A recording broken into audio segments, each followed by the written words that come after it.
कितने तरह के अलग अलग ओमेगा 3 फैटी एसिड्स होते हैं? ओमेगा 3 फैटी एसिड्स तो बहुत टाइप के होते हैं, लेकिन जो 3 एसेंशियल बॉडी के लिए होते हैं वो ALA, EPA और DHA। जो नॉन वेजिटेरियन सोर्स होता है, specially marine versus vegetarian source of omega 3, कौन सा सोर्स दोनों में ज्यादा अच्छा है या दोनों लेना चाहिए? सिर्फ ALA is present in high doses in the plant based sources, while जो बॉडी में EPA और DHA की रिक्वायरमेंट है वो प्रीडोमिनेटली प्लांट बेस्ड सोर्स से नहीं आएगी, वो फिश बेस्ड सोर्स से ही आती है। तो all are vegetarian friends, they are deficient in DHA and EPA। सबसे कॉमन फिश ऑयल के क्या साइड इफेक्ट्स हैं? Burping, diarrhoea, gastritis, these are the most common side effects। कितना ओमेगा 3 ज्यादा ओमेगा 3 है? More than 4 grams, 5 grams is usually not recommended per day। क्या vegan अपने खाने में EPA और DHA इनफ मात्रा में ले रहे हैं? नहीं ले रहे हैं और उनको सप्लीमेंट करना चाहिए, वेरी इंपॉर्टेंट।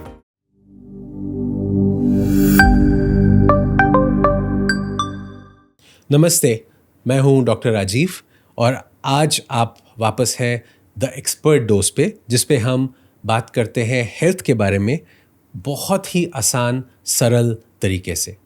आज का हमारा टॉपिक बहुत ही इंटरेस्टिंग टॉपिक है। एक ऐसा न्यूट्रिएंट जो आपने कई बार प्रिस्क्रिप्शन पे देखा होगा। आपके प्रिस्क्रिप्शन में आपको डॉक्टर ने हर एक उम्र के इंसान के लिए लिखा होगा। ये न्यूट्रिएंट है ओमेगा 3 फैटी एसिड। इसकी ज़रूरत ऑलमोस्ट हर उम्र के बच्चे को, मेल को, फीमेल को, इवन जीरियाट्रिक एज ग्रुप में काफ़ी पड़ती है।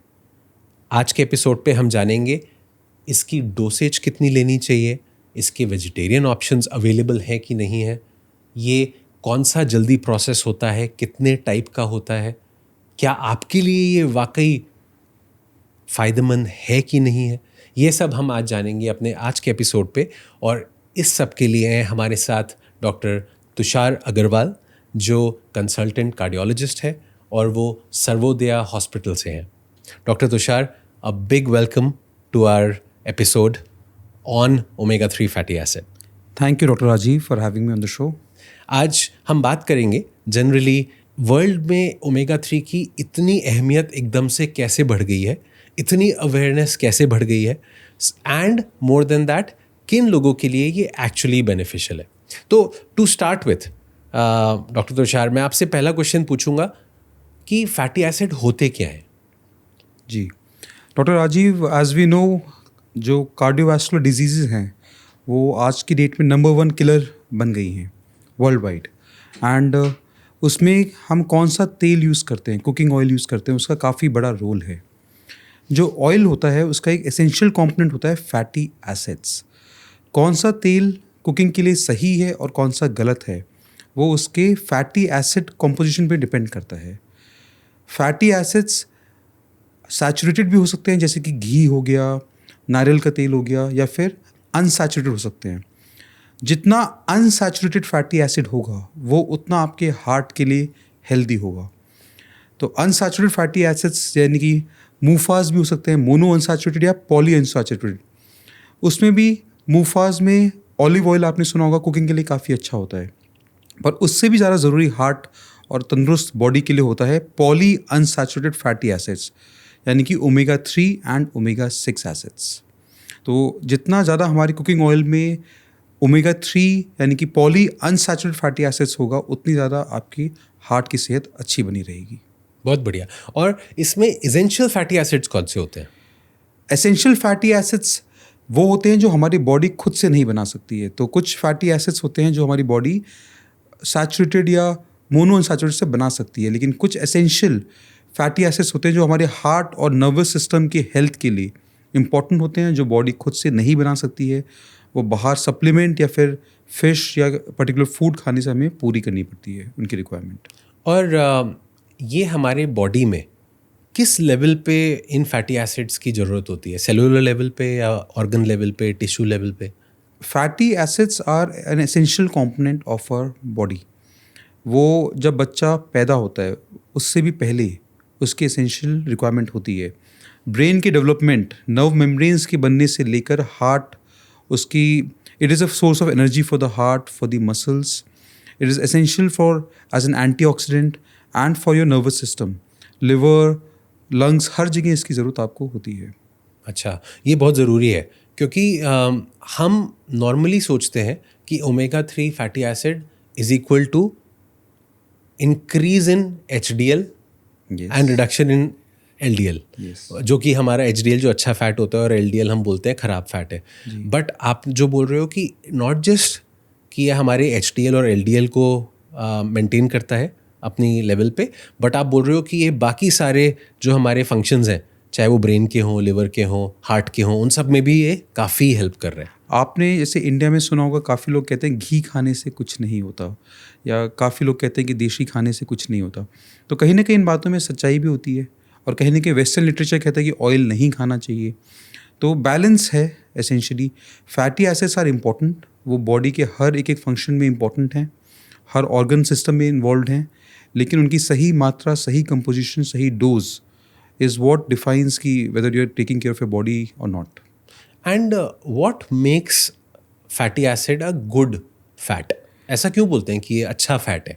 जितना ज़्यादा सैचुरेटेड फैट होगा वो उतना ज़्यादा ऑक्सीडेशन और इन्फ्लेमेशन कराएगा बॉडी में, यानी कि उतने ज़्यादा क्लॉटिंग के चांसेस आपके बॉडी में बढ़ेंगे और हार्ट अटैक या ब्रेन स्ट्रोक जैसे चांसेस आपको बढ़ेंगे. वाइल जितना ज़्यादा अनसैचुरेटेड यानी कि पॉली अनसैचुरेटेड फैटी एसिड होगा वो उतना ही ज़्यादा एंटी ऑक्सीडेंट का काम करेगा आपकी बॉडी में, और वो आपको फ्यूचर अटैक्स, क्लॉटिंग, स्ट्रोक से बचाता है. और साथ में ही इनके एक फॉर्म होता है सिस और ट्रांस. तो ट्रांस फैट अगेन बॉडी को डैमेज करता है, while cis fat is considered antioxidant. अच्छा, ये बहुत इंटरेस्टिंग है. एंड आई थिंक हमारे जो दर्शक ये देख रहे होंगे, स्पेशली जो केमिस्ट्री पढ़ रहे होंगे, छोटे होंगे, उनके लिए बड़ा इंटरेस्टिंग होगा सिस और ट्रांस. वो शायद थोड़ा समझ पाए. आपने देखा होगा अब हर चिप्स के, नमकीन के पैकेट में नो ट्रांस फैट तो लिखा होता है. तो वहाँ तक तो अवेयरनेस पहुँची है, लेकिन ओमेगा 3 और omega 6 is still a work in progress. ठीक है. और कितने तरह के अलग अलग ओमेगा 3 फैटी एसिड्स होते हैं? हम जैसे सुनते हैं, और कई सारे जो प्रोडक्ट्स होते हैं उनके पीछे लिखा होता है EPA, DHA, ALA. किस किस तरह के हैं, इनके बारे में थोड़ा बताएं. करेक्ट. तो ओमेगा 3 फैटी एसिड्स तो बहुत टाइप के होते हैं, लेकिन जो 3 एसेंशियल बॉडी के लिए होते हैं वो ALA, EPA और DHA. इनमें भी ALA जो होता है वो प्लांट बेस्ड डाइट में मिलता है, यानी कि चिया सीड्स हो गया, फ्लैक्स सीड्स हो गया. आपने सुना होगा बचपन में कहते हैं ना, अखरोट खाओ दिमाग तेज होता है, तो वॉलनट्स हो गया. एंड जो DHA और EPA होते हैं ये फ़िश में होते हैं. तो जैसे फैटी फ़िश होती हैं जो स्पेशली ट्यूना हो गई, सैल्मन हो गई, एल्गी, इन सब में काफ़ी रिच होते हैं EPA एंड DHA. एंड इसके अलावा और भी टाइप्स होते हैं, but they are not considered essential.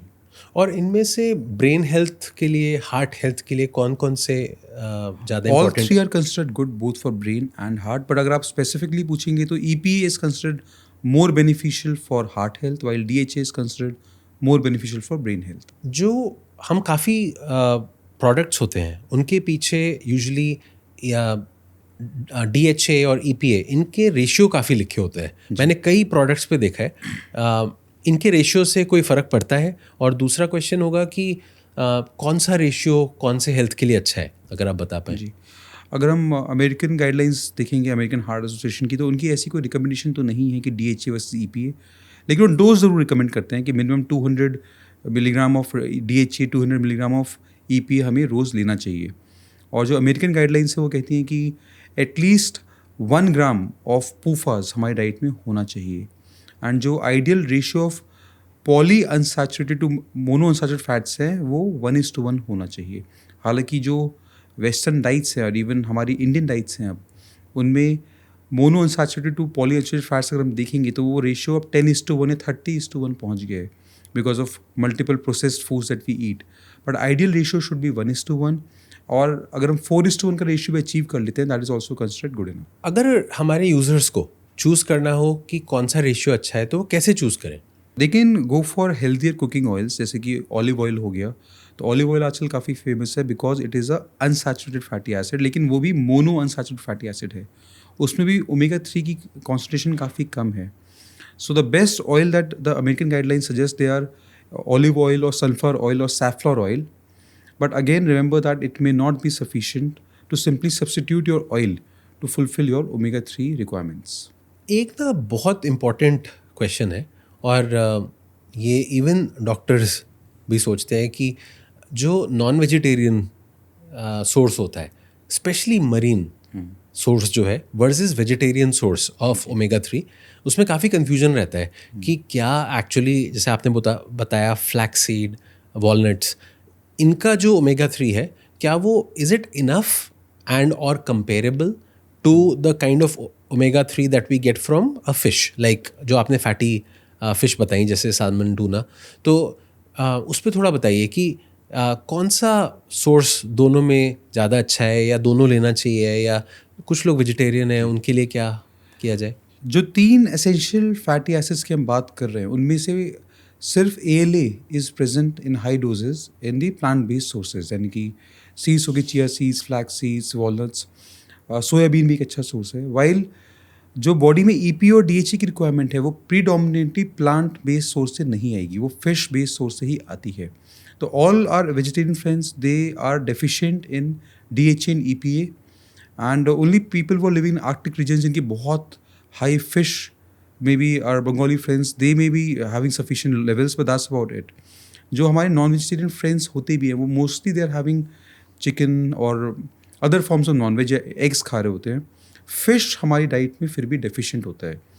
Now अगर आपको केवल डाइट से ही सप्लीमेंट करना है तो you are required to eat fish at least 2 times a week, and so I can say safely कि एटलीस्ट नॉर्थ इंडिया में 90% जो लोग होते हैं वो लोग अपनी सिर्फ डाइट से ओमेगा 3 फैटी एसिड्स की रिक्वायरमेंट पूरी नहीं कर सकते हैं, because it is not found in adequate amounts in vegetarian foods और in most of the non veg food we consume. और कई जो सप्लीमेंट्स होते हैं या कई सोर्सेज में वो एल्गी जैसे आपने बोला सोर्स भी होती है, Yes. उसमें और मरीन सोर्स में क्या फ़र्क है? Yes, that's a very good question. So algae is actually fish. They do not photosynthesize, right? Algae is the main reason why fishes have omega-3 fatty acids. So fishes which are found in fresh water without algae, they have far less concentration of omega-3 fatty acids as compared to fish which feed on algae. So algae is also a very good source of omega-3 fatty acids. And fish में भी जो omega 3 fatty acid आता है वो predominantly algae in छोटे planktons पे feed करके ही आता है। So algae is a very good source. Yes, ठीक है।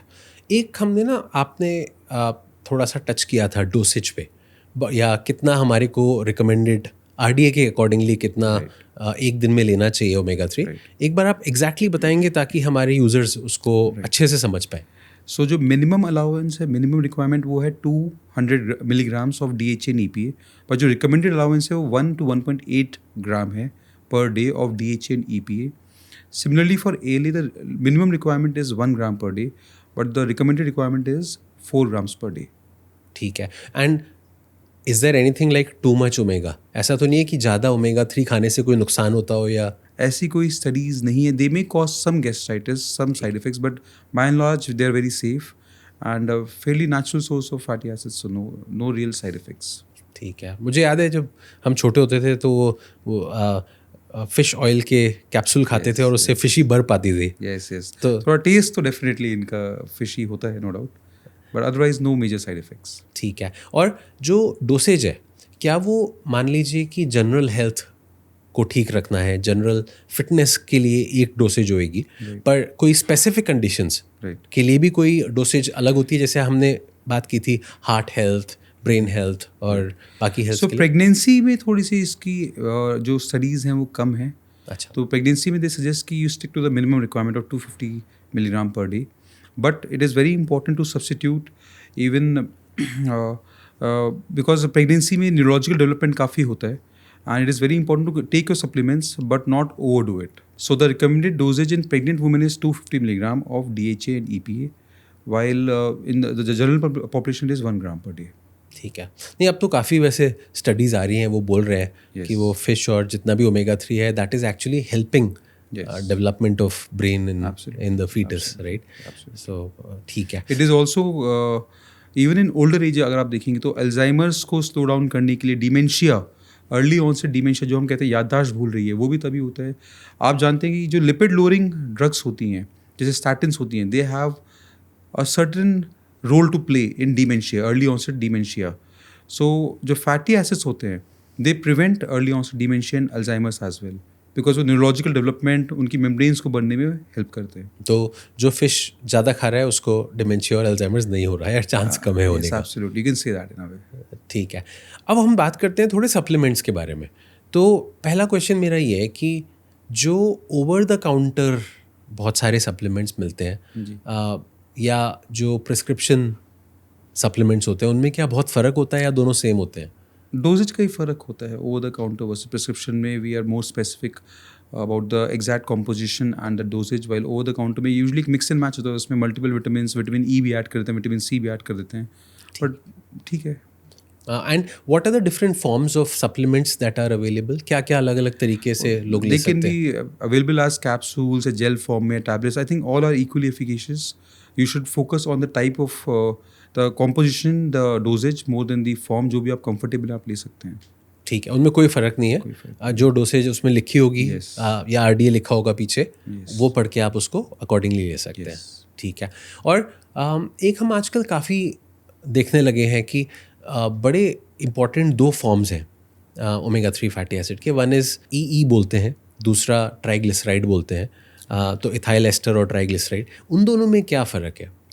जो ट्राइग्लिसराइड है वो एक अनप्रोसेस्ड नेचुरली अवेलेबल मोर बायो अवेलेबल यानी कि मोर ईजिली एब्जॉर्बेबल फॉर्म है और सस्ता भी होता है, cheaper alternative. While ethyl ester is a processed form of omega 3 fatty acids, तो उसका एब्जॉर्प्शन कम होता है। So we should always go for the more naturally available and better for gut health as well triglyceride form over the E form. ठीक है। और इन दोनों में से कौन सा ज़्यादा एब्जॉर्ब होता है? आपने बोला बायो अवेलेबल तो होता है, और किस टाइम पे लेना चाहिए, ये भी एक क्वेश्चन है। Triglyceride forms are better absorbed and generally we recommend कि वो आफ्टर मील्स, आफ्टर डिनर ले लें ताकि गैस्ट्राइटिस के फीचर्स थोड़े कम हो, although they are very rare. So usually after dinner. जो नॉर्मल यूज़र है, जिसको भाई अपनी हेल्थ ठीक रखनी है आजकल, क्योंकि सप्लीमेंट सभी ले रहे होते हैं, सबको पता है कुछ ना कुछ खाने में डेफिशिएंसी है, तो क्या एवरेज यूज़र को बहुत ज़्यादा इसके बारे में चिंता करनी चाहिए या जो भी मिल जाए ठीक है खा लो? यूजुअली वी सजेस्ट कि सबसे पहले तो अपना कुकिंग ऑयल चेंज करिए, बिकॉज दैट इज़ समथिंग जो आप रोज़ खा रहे हैं, उसमें कोई एफर्ट नहीं है। And definitely at risk population, cardiac patients जिनका ब्लड प्रेशर हाई रहता है, या जिनको पहले हार्ट की प्रॉब्लम्स रह चुकी है, या जिनकी फैमिली हिस्ट्री है हार्ट डिजीज़, हार्ट अटैक की, उन सब के लिए डेफिनेटली बेनिफिशियल है। जिनको अर्ली ऑन से डिमेंशिया, उनके लिए बेनिफिशियल है। ग्रोइंग चिल्ड्रन, प्रेग्नेंट वुमेन, उनके लिए काफ़ी बेनिफिशियल है। यहाँ तक कि even patients of asthma, because these are ultimately antioxidants, ये एंटी इन्फ्लेमेटरी हैं। तो जिन पेशेंट्स को एस्थमा है, स्किन डिजीज़ हैं, एक्जिमा की प्रॉब्लम है, उनके लिए भी बेनिफिशियल है। And patients who are fighting to lower their triglyceride levels, जिनकी कोलेस्ट्रॉल की लेवल्स मेडिसिन से कंट्रोल नहीं हो रहे, उनके लिए काफ़ी बेनिफिशियल है। ठीक है। और ये तो हमने बात कर ली ई और ट्राइग्लिसराइड और एब्जॉर्प्शन की। दूसरी चीज़ है कि ओमेगा 3, ओमेगा 6, ये कई अलग अलग नंबर के भी ओमेगा 3 फैटी एसिड्स होते हैं। इन दोनों में क्या फ़र्क है 3 और 6 में? 3 and 6 refers to the carbon atom जिस पे डबल बॉन्ड बना हुआ है।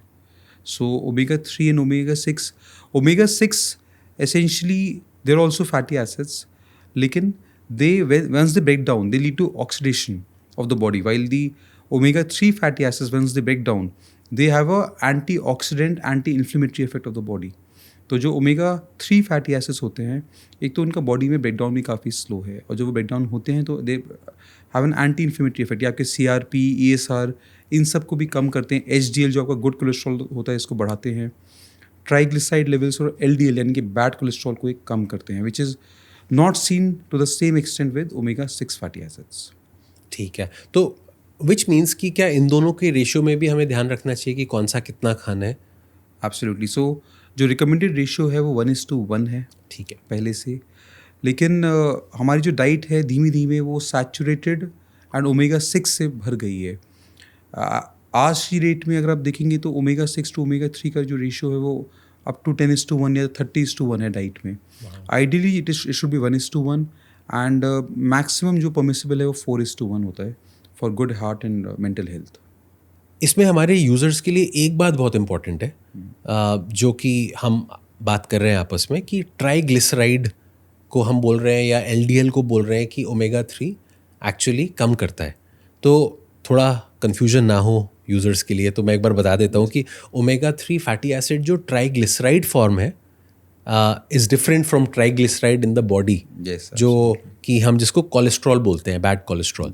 तो वो थोड़ा सा फ़र्क है, आप लोग उसको ध्यान रखिएगा कि ओमेगा 3 जो इथाइल एस्टर फॉर्म है, ओमेगा 3 जो ट्राइग्लिसराइड फॉर्म है, वो दोनों उनके फॉर्म हैं।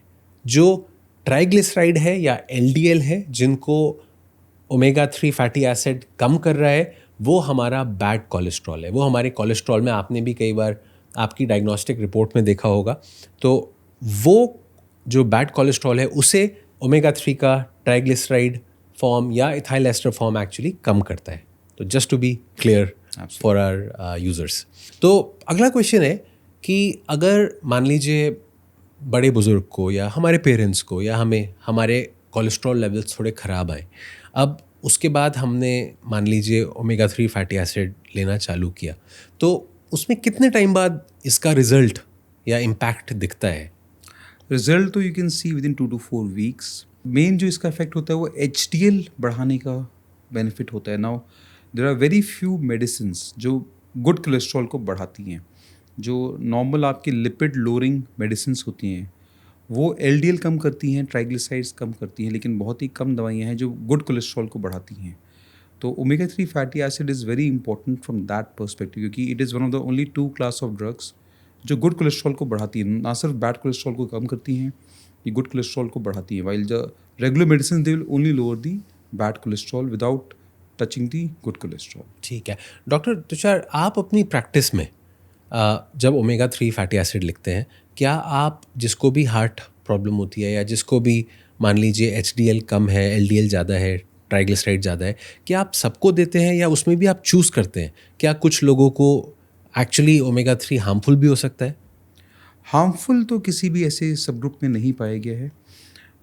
Almost all patients they do take supplements. आपने भी देखा होगा कि आजकल मल्टीपल सप्लीमेंट्स का दौर है। लोग चाहते हैं कि जितने नेचुरल तरीके से हम ठीक हो सकें।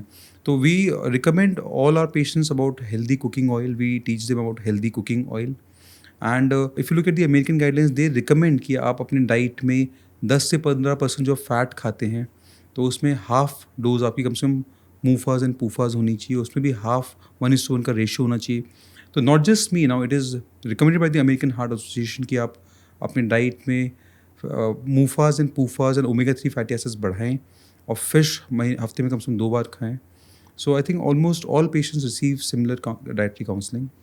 ठीक है, तो अगर मैं आपसे बोलूँ कि बहुत ही सिंपल तरीके से अगर आपको 3 एविडेंस बेस्ड बेनिफिट्स बताने हो ओमेगा 3 के सप्लीमेंट्स खाने से जो होते हैं, तो आप वो क्या 3 चीज़ें बोलेंगे?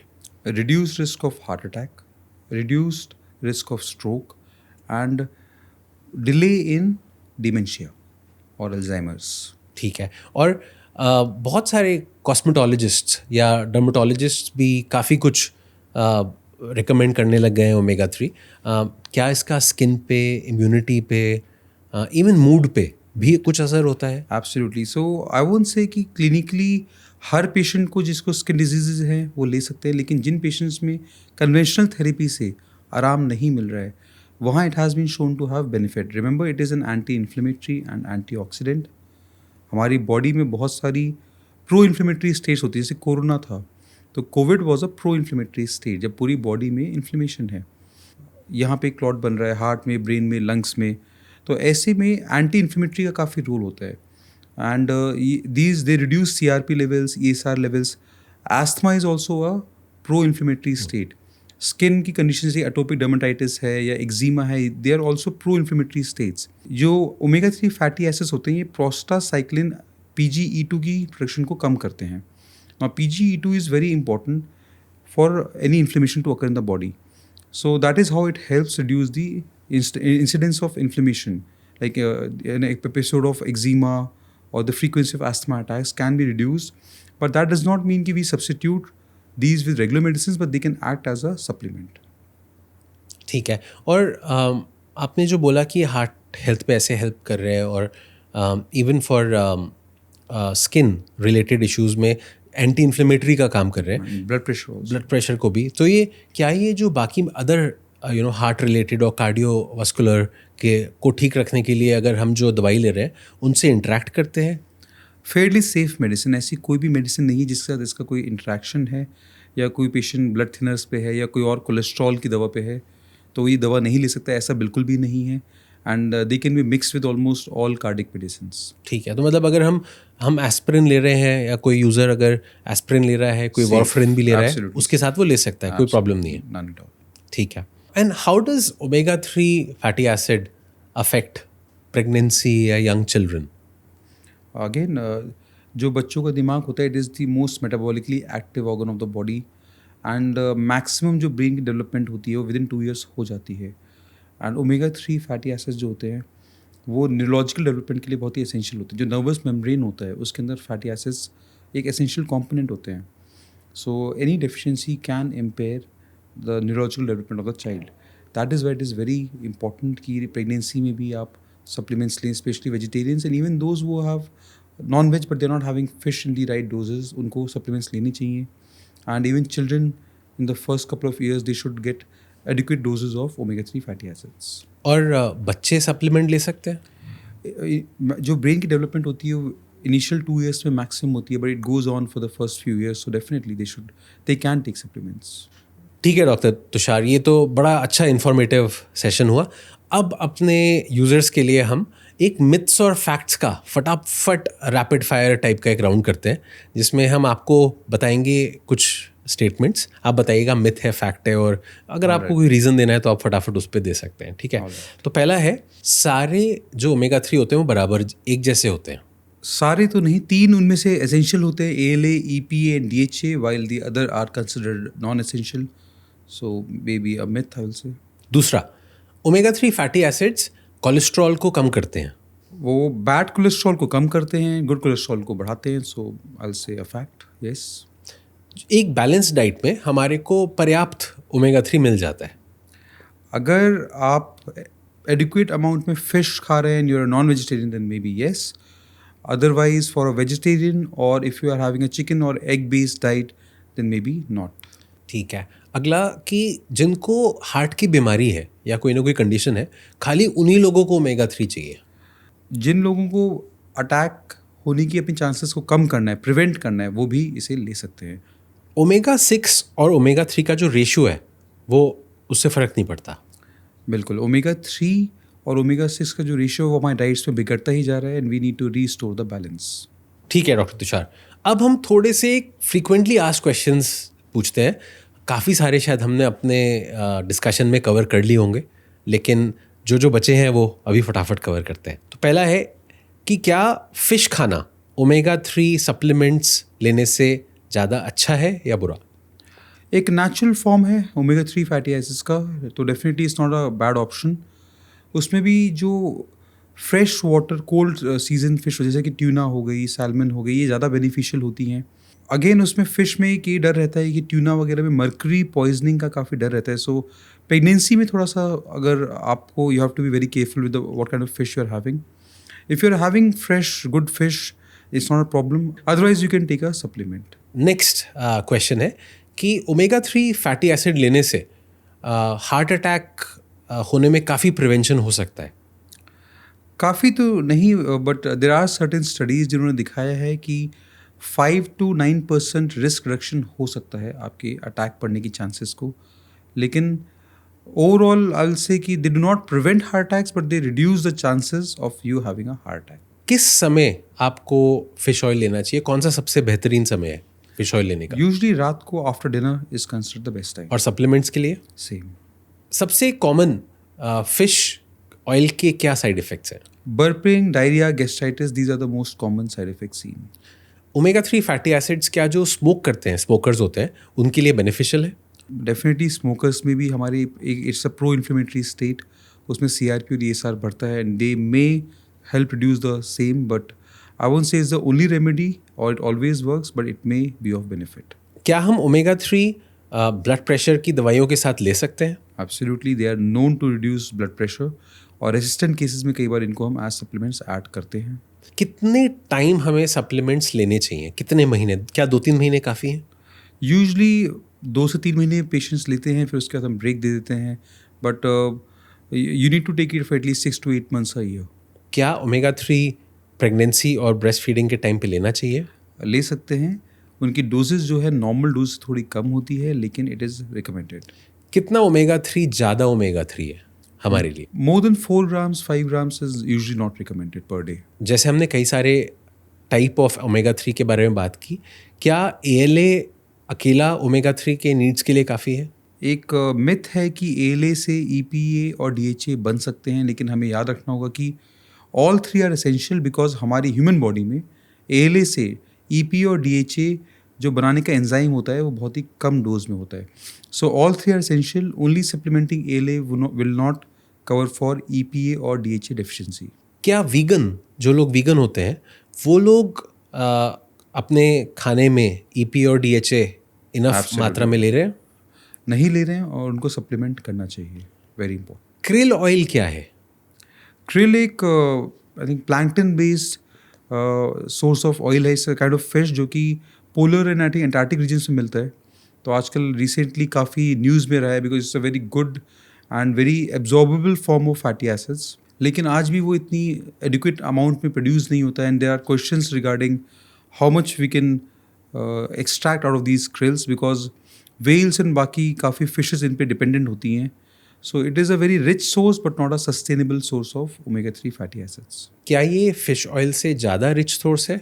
It is a richer source, yes, but it is considered not that sustainable.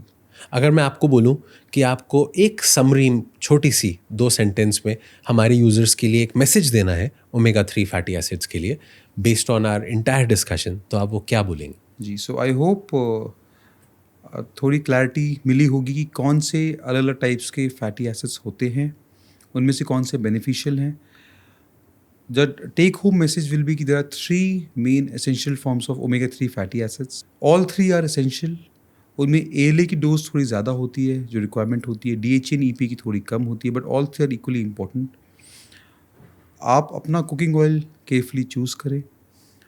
जो लोग वेजिटेरियंस हैं स्पेशली, वो अपनी डाइट पे खास ध्यान दें. एंड अगर आपकी डाइट बेस्ड आपको लगता है कि एडिक्वेटली आपको नहीं मिल रहा है, तो सप्लीमेंट्स के लिए do not hesitate. They have very few side effects. They have plenty of advantages. But I will still recommend कि आप पहले अपने फिजिशियन से ज़रूर मिलें, उनसे अपना केस डिस्कस करें, आपकी जो भी इश्यूज़ है डिस्कस करें, और फिर उनसे सही डोज में और सही फॉर्म में you can get it prescribed. Thank you so much, that's very beneficial.